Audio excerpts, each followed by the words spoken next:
let's bootstrap our environment here. So if we're using the program directly without GDB, we want to set the core dump limits to unlimited, that it writes a core file.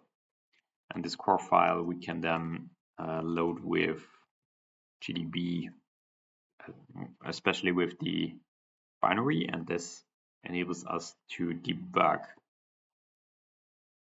This is one way.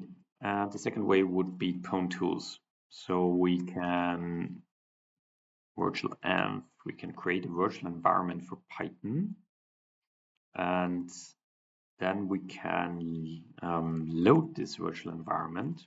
We have been activate and then pip install pwntools.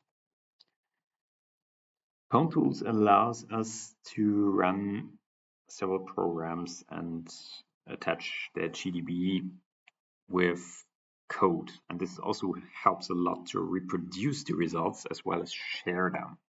So if you want to share another person, for example, this code here where we just say, okay, we want to create ACE, which is hex 41600, and send it into the program, into a specific function. This is on top, you don't see that. Then we can just run the program, and this starts a GDB and attaches it to the program and sends the command, and indeed it shows that we changed something. We didn't change the instruction pointer because on x64 the ACE would not be a valid address, and therefore it is discarded. So if we do this here, we say 600 ACE,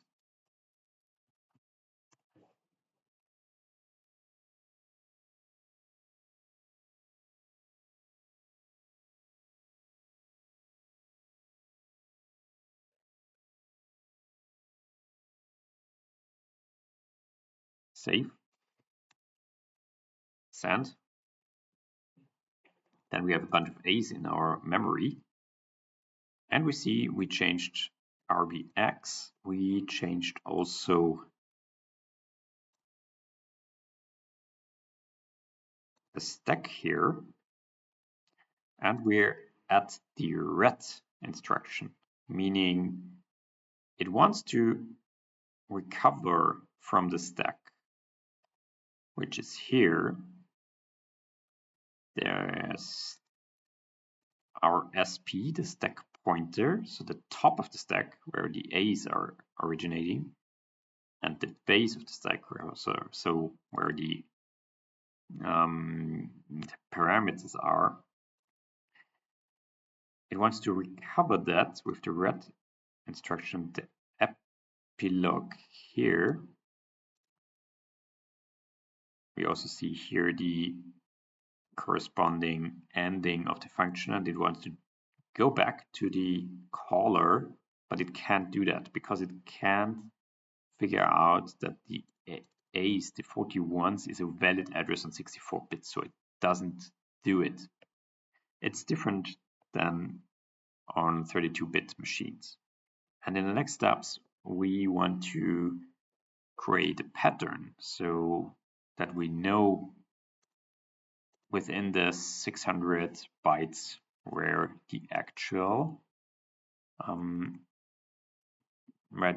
how long the actual pattern is. And we can do this with the cyclic function, or we can pull it from GDB that we can compare it. So we can do it pattern create and take this pattern and copy it to the payload here and send it again.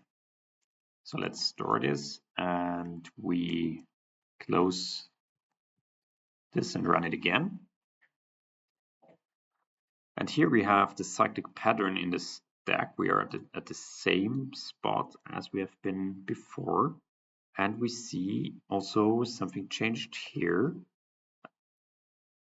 And now we see RSP is also pointing to something on the stack here. And this we want to recover.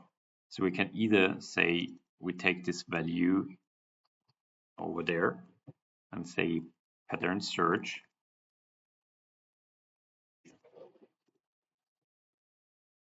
or we say just pattern search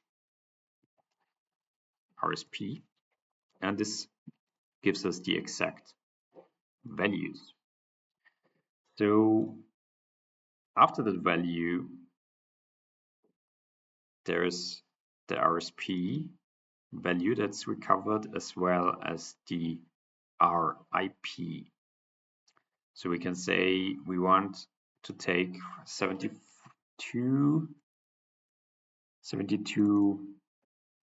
bytes padding. So we say payload equals an A or in hex 41, 72. And then we add also some more bytes. And this we'll discuss in a second.